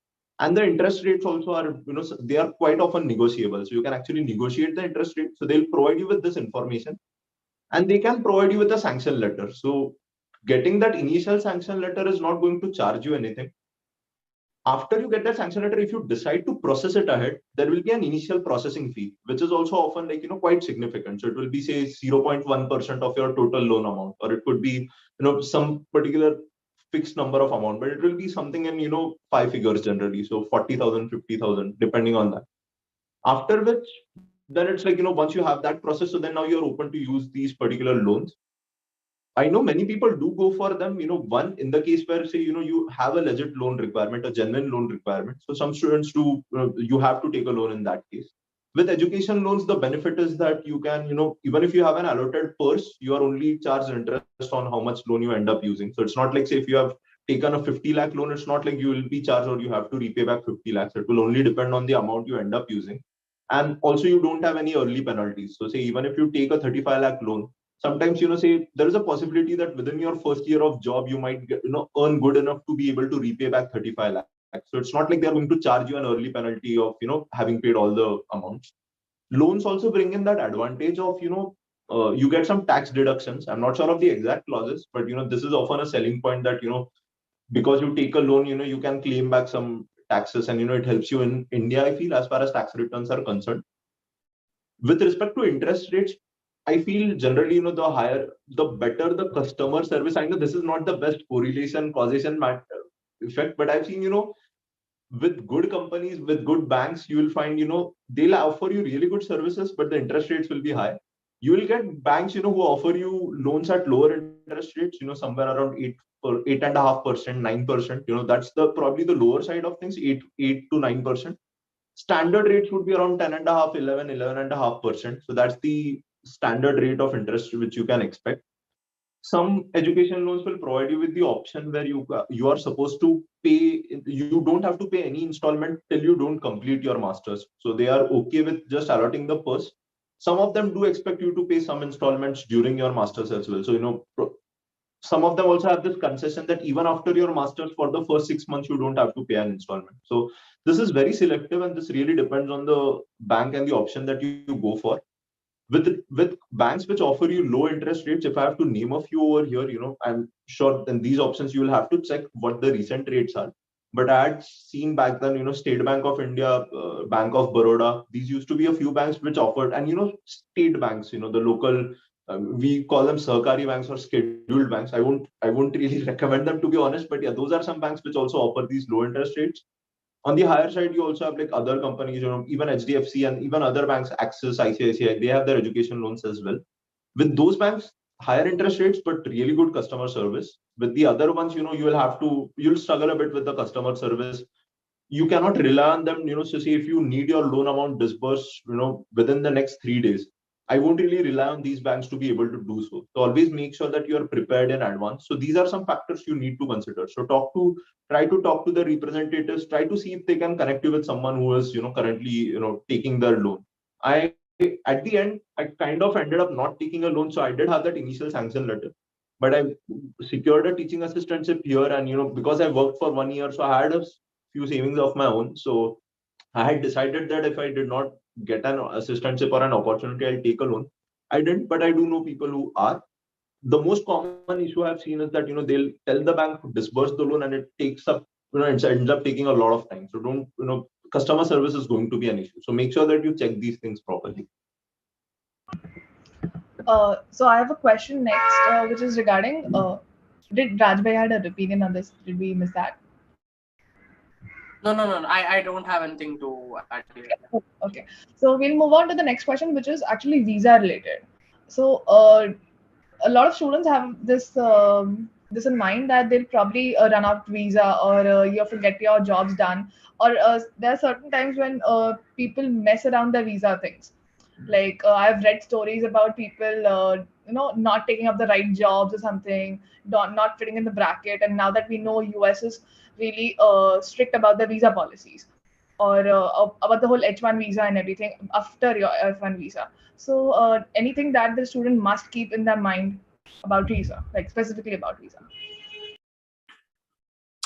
Yeah, a couple of things. So the first thing is that your visa and your visa status is solely your responsibility. So you have to gather the required knowledge. You have to see what fits in with your visa. You have to see what is allowed and what is not allowed. Because if you violate your visa status or terms in any way, the argument that I didn't know or like the international advisor told me so will not work. Okay, because you are responsible for your visa status. Second thing is, how do you get this knowledge? So when you go, you will have an orientation, your department orientation. You'll also have an international students orientation. There they will tell you what under F1 visa, what is allowed, how long can you work on campus, when can you work off campus, what are the requirements and restrictions there, and what kind of jobs do they have to be. So for example, if you want to work you want to do an internship, it's called CPT, it's called an F1 CPT. So your CPT, there are some rules that, if you're eligible only after 9 months in F1 status, and it has to be related to your field of study. So if you are studying MSCS, then your CPT cannot, it could be, I guess, product management, but it cannot be like HR or something. Okay, that's not going to be an accepted CPT because it has to be related to your field of study. It has to support your study. So these are things that they will tell you. Your international student advisors will tell you. They will have a orientation session. So you should definitely do that. And so when do people generally violate their visa? There are only 2 points when this happens. The first thing is an overstay, and the second thing is an incorrect job classification.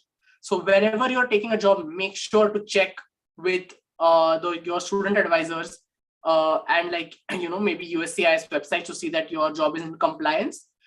And I don't think people need to worry about visa overstays on F1. So that shouldn't be a concern.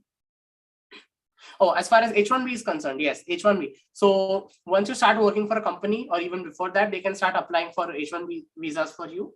So every year, 85,000 H1B visas are allocated.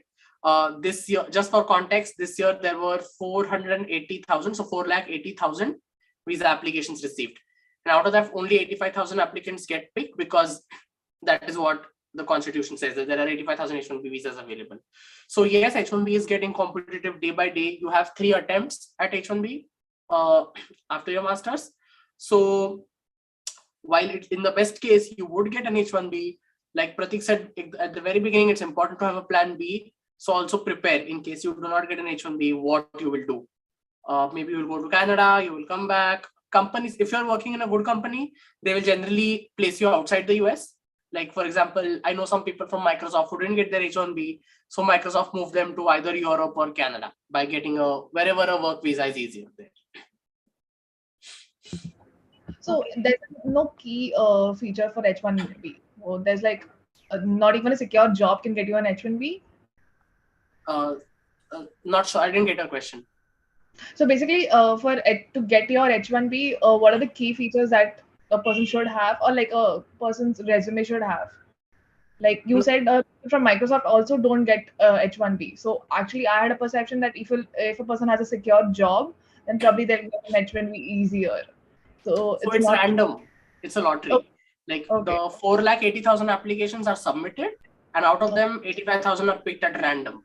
So there is literally nothing you can do to make sure you get. Literally nothing you can do to make sure that you get an H1B. Okay, so here's the question. The only best case, the only thing you can do is make sure that your company applies for you all 3 of those years. That way you're maximizing chances, but literally there is no qualification you can gain, which makes H1B easier. Absolutely. So again, the question comes is why MS in USA and not other countries? So for me, the answer was straightforward. It was 2 reasons. One is that the research area I was interested in, that is security and machine learning. There are a lot of respected professors here in the US that I could find who do that research. Second is the pay. The money is much more in the US than in Europe or Canada. And I was prepared that if I didn't get my H1B in those 3 years, I would either move to Canada or back to India. So for me, it was mainly about the return on investment, and having a backup plan is necessary because you may not get an H1B visa. You never know. And what about Pratik Bhaiya? So yeah, pretty much the same. I feel like, I've been working in machine learning, natural language processing. So, US continues to be the, center place for like cutting edge AI research. And Apart from it, definitely. So I do plan to return back to India, like irrespective of visa outcomes. But I feel in that case, it's good to maximize on, and focus on earnings as a, one of the metrics. So US definitely has a better ROI than other places. And as far as CS goes, I think, there are very few schools in Europe or Canada who can really compete with US. So even on a worldwide level, I feel like US universities definitely dominate. So, it definitely made a lot of sense for me to go to the US for a master's. Okay, so next question we have got in a YouTube chat section by Aditya Kane. So he's saying that I've heard that grad school coursework is quite consuming, and so having independent collaborations and research or otherwise becomes difficult. So any comments on this? I feel it's really subjective because, depends on how much of a workload you are okay with taking up. There is one way of doing a master's where you do your courses, submit the assignments, get a grade, and you can go ahead with the master's. And that's completely fine. I feel there's nothing wrong in it. But if you're okay with doing research, often universities also provide you credits for that research. So it's not like you are just doing it like, voluntarily. So you can reduce, speaking solely for UCSD. So over here, we are supposed to take like 3 courses. The default assumption is you will be doing 3 courses every semester. But say if you're doing research, you can take credits for the research and you can drop 1 course. So then you end up doing only 2 courses and research. Or if you're appointed as a teaching assistant, you get credits for that as well. So being in these positions, those are acknowledged by the university, so they can help you to reduce that coursework. And that way, I mean, it definitely helps a lot. I feel a key factor is also being very, you can never be like 100% correct, but be very choosy about, what courses also you decide to take. Because a key difference in India and US I've observed is here you get a lot of electives to choose from. So there will be certain restrictions in place, what type of courses you are supposed to do. But very rarely will a university, at least in UCSG, we don't have a hard restriction on this is a course you have to do at all. So, with that liberty being in place, you can always try to find the right mix of, a project that you are working on and what could be good courses to accompany that during a particular semester. So try to plan out according to those ways. So that can definitely help you to, make the best out of both the worlds.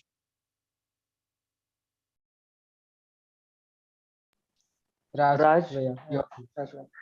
Yeah, I agree. So like Pratik said, courses, just doing courses is one way to go about it. And I won't lie, it is not going to be easy. Definitely not as easy as your undergrad courses. These courses are much more time consuming, much more dense. I think, Pratik, UC San Diego has a quarter system, right? Quarter system. Yeah. So he's in a quarter system, which means that in 10 weeks, the quarter is over. So in 10 weeks, think about like midterm. So midterm in 5 weeks and the final in 10 weeks. You might have a project, you might have assignments every week due on top of that, and you have to do your research. So it's going to be hard. It's going to be a lot of hard work. Okay. That is something you have to be prepared for.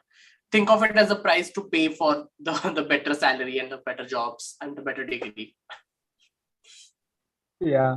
So now that hard work is into the picture, currently, if to be very honest, I think the most thing that a computer engineer student has is the DSA, data structures and algorithms. So do we have to do that even during the masters, or is it compulsory to do DSA during the masters as well?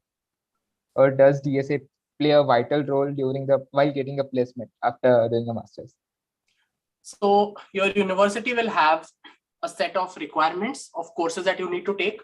If you're doing a master's in CS, they will have some core areas identified, like architecture, systems, algorithms, and theory. I guess these are the these areas generally have courses. So if they say that, you might not be required to take DSA by that name, but I think most will require to take algorithms, design and analysis of algorithms, which is DSA++. That is just DSA++. That's a much harder course than DSA. So definitely DSA and algorithms is very important, because in your coding questions, they're not going to directly ask you about, hey, what is an AVL tree or what is an LR rotation in an AVL tree mean? But they're going to give you a question in which the most appropriate thing to use is going to be an AVL tree. And so additions and removals to that tree will definitely result in you having to do LR and RL rotations on that AVL tree, which is something that you should know how to do. And that is why, yes, DSA is important. You cannot be a software engineer or a programmer or sometimes or even ML engineer, because I need to put things in production. So I have to look at trees, I have to look at graphs, I have to write optimal algorithms. I can't expect Microsoft services to be lagged by hours and hours by if I write an O of n cube solution for something. So the DSA and algorithms are something that you will have to do. If your focus is data science, you might get away without, if you want to become a data scientist, you might get away without having to do that. But know that if you want to do data science or machine learning, and if you know DSA, that makes you a very strong candidate for any job, because you're able to understand the science behind it, you're able to understand machine learning algorithms, and you're also able to understand it at an implementation level when you understand algorithms and DSA. And Pratik Bhaiya, what about you? Since you went recently, are you experiencing you're using DSA in your curriculum right now, or anything related to that?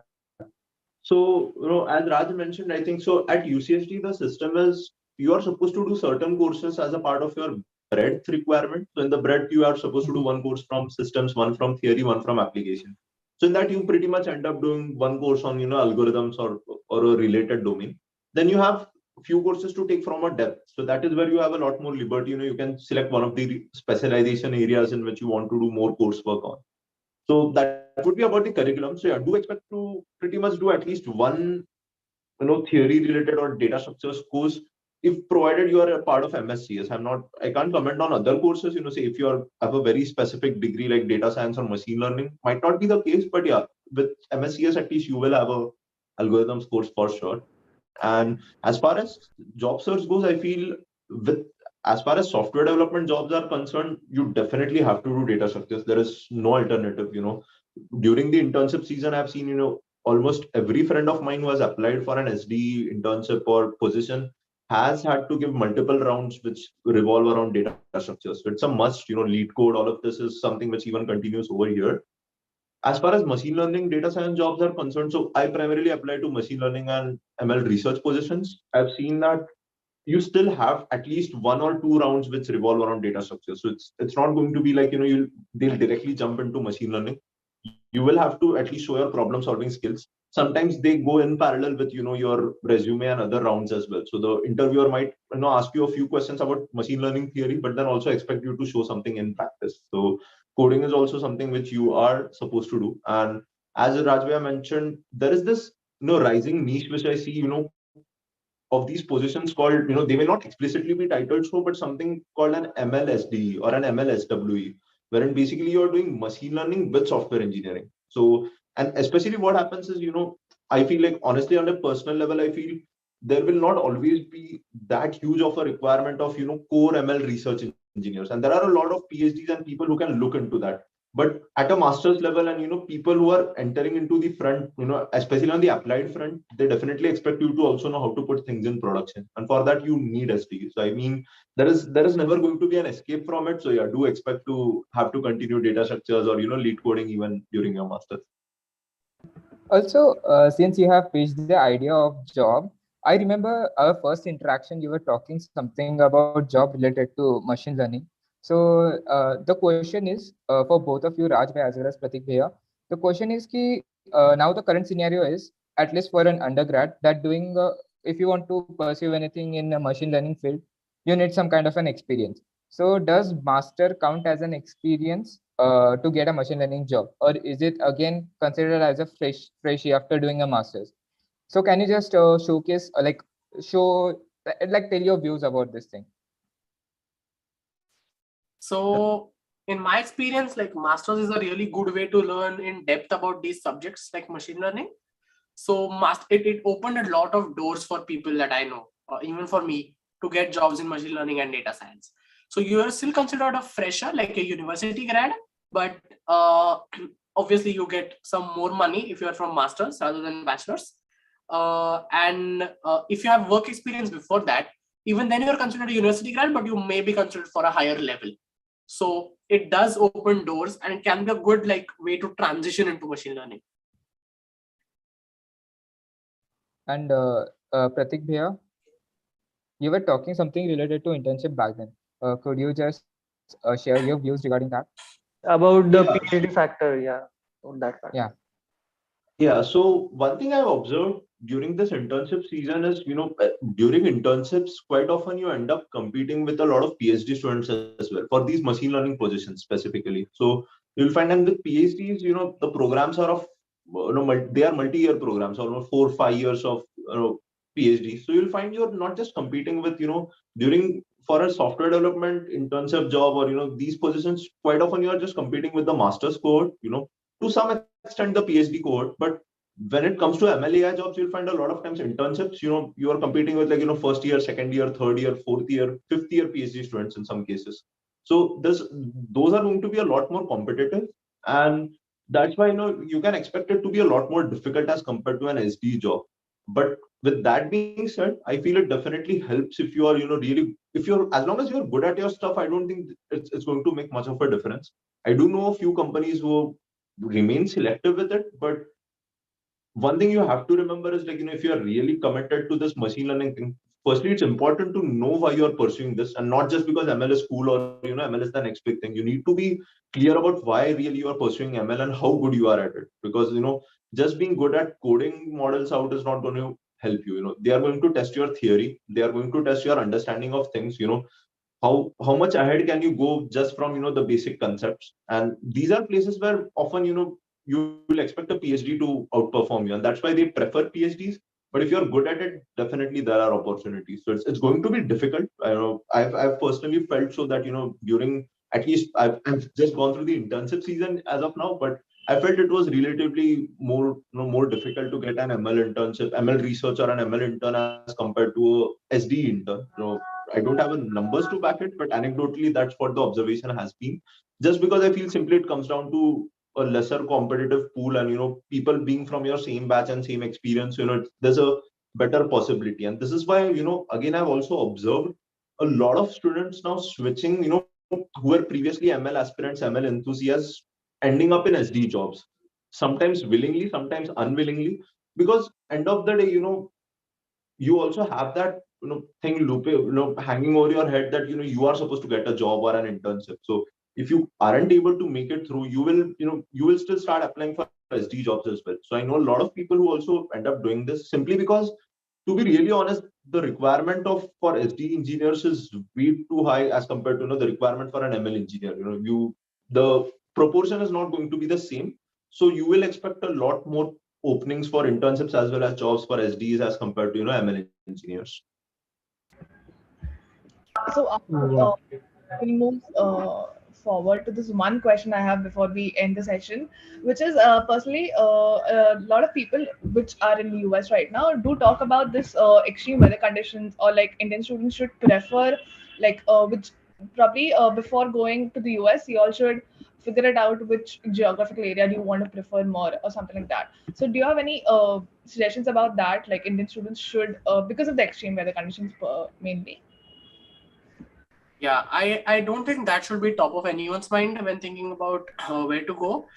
There are far more important things like, the rank of the university, the quality of professors, which will naturally boil down to, the motivation of people, the alumni, and what you'll do in the future. I think weather conditions are something people can live with. I know people who have gone from like Mumbai or New Delhi to Minnesota. Minnesota, just for context, the temperature reaches minus 34 degrees Celsius as well. So people have done that transition.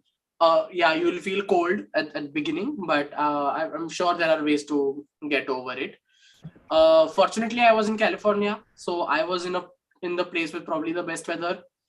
Pratik is in San Diego, which is by the beach, which is even a better place to stay. I was at least in the interior somewhere in Berkeley. Now I'm staying in Seattle, which doesn't have harsh weather, but it's very like the weather is sad and gloomy in Seattle every day. Is it a opinion to stay near the Silicon Valley or something? Like, I don't know. This is a thing a lot of students talk about. So it used to be a thing, but now, so in Seattle, there is a Google office, there is a Facebook office, there is Microsoft and Amazon. There is a Netflix office as well. And most companies are now offering remote. So I don't see what exactly I'm lacking. Just the one thing that Silicon Valley has is more startups than the Seattle area. But slowly people are also relocating to these other low or lower medium cost of living areas than California or New York. So I think it's fine. Your location doesn't like impede the ability to get a job elsewhere because companies pay for relocation. For example, if Pratik gets a job in Microsoft or Amazon, they will pay for his relocation to Washington, to Seattle. So that shouldn't matter. And the weather is going to be harsh at the beginning, but I don't think that's something you should make a decision based on. And today we had sorry, Pratik. Yeah, no. I think I pretty much agree with it, especially as far as higher ranked universities are concerned. You should never have to think about because no place in US is going to be like completely like uninhabitable. You have services and facilities in place irrespective of the temperature. It's you might have a hard time trying to adapt in the initial days, but it's not going to be like people don't stay over there. There's a reason the university exists, and it must have had a good tradition. So that shouldn't be an issue. And yeah, I mean, after a point, I don't think it really matters. For lower ranked universities, probably one factor to consider, but even there, I'm not really sure. So say if I have a university rank, for just giving a number, but say rank 54th, and there's a university rank 55th, and say if the one of these universities has like minus 20 degrees Celsius and the other has probably 15-20 degrees, then maybe. But even then, I'll think that all the other factors are not getting impacted way too much. If it's just a very minor difference, might go for that trade-off. But yeah, apart from it, I don't think it's really going to be worth it. Okay, so this was very insightful. One small interaction with chat. I can see many personal questions coming up, but I would strongly recommend you guys to contact them personally through LinkedIn, if you don't mind, Pratik and Raj Bhaiya. Yes, Since they are more specific, very specific questions. And one more thing, one funny incident which is happening right now with us. As we are interacting right now, the more and more questions are coming up on the group, and we are like, "Ab kab end karna hai? Kab end karna hai? Kab end karna hai?" So I would like to call Aditya, who would conclude this session. And over to you, Aditya. Yeah, so that's what the thing is. I think there are so many things to learn from both of you, but sadly, due to the time constraints, we'll have to end this session for today. So, firstly, I'd like to thank both our speakers, Mr. Raj Vardhanok and Mr. Pratik Katadia, to be so open and free to answer any kind of questions that we had and giving it back to the students in India. And a special thanks to our ma'am, Dr. Gichandari Karya ma'am, for helping us reach out ACM India, and of course, a gratitude to ACM India for helping us with Zoom and live streaming on YouTube. And a thanks to all the chapters that collaborated and made this event happen. Finally, to thank you to all the participants to ask plenty of questions via Google Forms that we circulated and staying so much active on the YouTube live stream. So I really hope that this event was something that changed your perspective on things and it made you learn a lot of new things. So that is all. Thank you. And yeah, one additional thing is that this is a really proud moment for me because there was a time when Pratik used to be in the audience when I used to speak about such things. And now he has joined from the audience with the panelists. So it is a proud moment. So yeah, kudos to you, Pratik. Yeah, no. I mean, I must be honest over here. And in fact, that's why quite often I was referring him as Raj Bhaiya. I still call him Raj Bhaiya, to be honest, because, he's someone I've really looked up to, pretty much entire of my undergrad. Even now, I have to be honest, even today, I feel myself to be privileged to have that liberty that I can ask him for advice. And, he's more than honest to give me advice. Honestly, even during my master's, he has given me some really good advice, which is like, shaped how I'm even, pursuing career decisions right now. So honestly, this helps a lot. This is also a good occasion for me to also show my gratitude for ACM chapters as well, because honestly, I come from a family with no technical background. PICT ACM student chapter for me, I was a part of PICT.